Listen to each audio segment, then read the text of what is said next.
ধর্মনগরে বিশাল মিছিল ও জনসমাবেশ।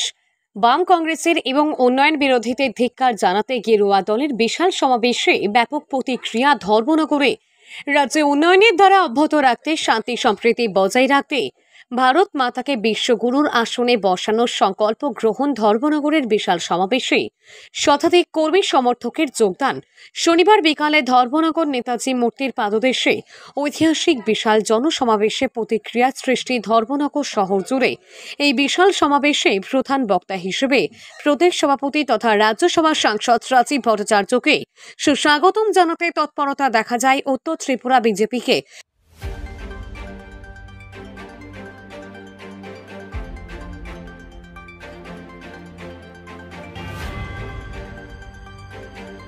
সমাবেশে প্রধান বক্তা প্রদেশ সভাপতি তথা সাংসদ রাজীব ভট্টাচার্য কি বলেন?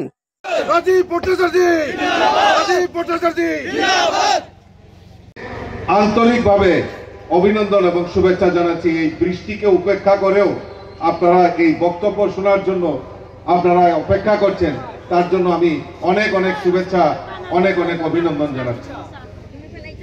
আজকে প্রতিবাদ সভা আমরা কেন করতে যাচ্ছি? আমরা এই ধিক্কার এবং প্রতিবাদ সভা আমরা কেন করতে যাচ্ছি? আমার পূর্ববর্তী বক্তারা আপনাদের সামনে বিশদভাবে তুলে ধরেছে।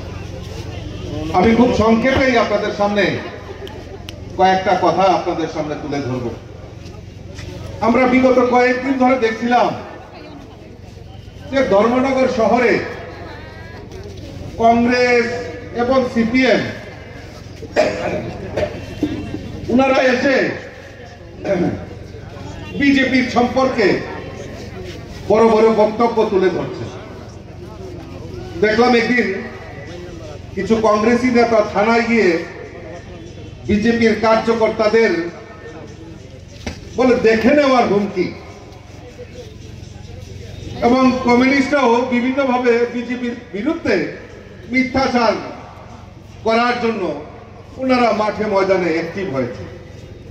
জেলা সভাপতি আমাকে বললেন যে দাদা, অন্তত পক্ষে তাদেরকে জবাব দেওয়া দরকার, আর আপনার উপস্থিতিতে আমরা এটা করতে চাই। তবে কাজল বাবু যে এত লোক লয়ে আইব এটা তো ধারণা করতে পারছি না। আমি বলছিলাম সত্য বিরাট করতে হচ্ছে, দুনিয়া লোক ভাইয়া বেরিয়ে আছে। তো কংগ্রেস সিপিএম লোক পাইব, কংগ্রেস সিপিএম এত লোক পাইব না আইয়া খাইলে পরীক্ষা জায়গা। আবার এদিন দেখলাম একটা থানার ভিতরে ঢুকে থানার ওসিনে দমকাই যাচ্ছে। মনে করছে এখন বিশ্ববন্ধু সেন নাই, বিজেপির কোন গার্জেন নাই, সব এমনি হয়ে যাবো। আরে এই বিশ্ববন্ধু সেন এখনো জীবিত আছে, বিশ্ববন্ধু সেনের কার্যকর্তারা এখনো জীবিত আছে, মাঠে ময়দান ছেড়ে পালিয়ে যায়নি। কাজেই সত্তর ভারতীয় জনতা পার্টির কার্যকর্তাদের মিথ্যাচার করে ধিক্কার করে ভারতীয় জনতা পার্টিকে পিছিয়ে চলা যায় না। আমার পূর্ববর্তী বক্তা যাদব বাবু বলছিলেন, কি বলেন? খাদ্য নেই, আইনের শাসন নেই, বস্ত্র নেই। ওই জিতেন চৌধুরী আগরতলায় বসে ভারতীয় জনতা পার্টি সরকারের বিরুদ্ধে বলছে খাদ্য নেই, বস্ত্র নেই। আরে বুর্বকের দল, প্রধানমন্ত্রী তো 5 কেজি করে চাল গরিবরা ফ্রি দিতে রেশন সমেত পান না আপনারা? 5 কেজি করে চাল কেটে কেটে পান? হাত তুলেন তো, হাত তুলেন তো দেখি। 5 কেজি করে চাল আরো রয়েছে না, মানে অনেকে তো আইছে না। কিরম বাটপারি আলাপ করে? বাটপারি করেনি, সিপিএম বাটপারি করেনি। 5 কেজি করে চাল এমনি ফ্রি দিতেছে মোদি। ওই খাদ্য নাই, আরে কি বাটপারি আলাপ, কি প্রতারণা! তার বিরুদ্ধে আজকে এই ধর্মনগরে আমরা ধিক্কার জানাচ্ছি। এই উল্টা পাল্টা মানুষকে বুঝিয়ে ভারতীয় জনতা পার্টি সরকারের উপর আঘাত আনা যায় না।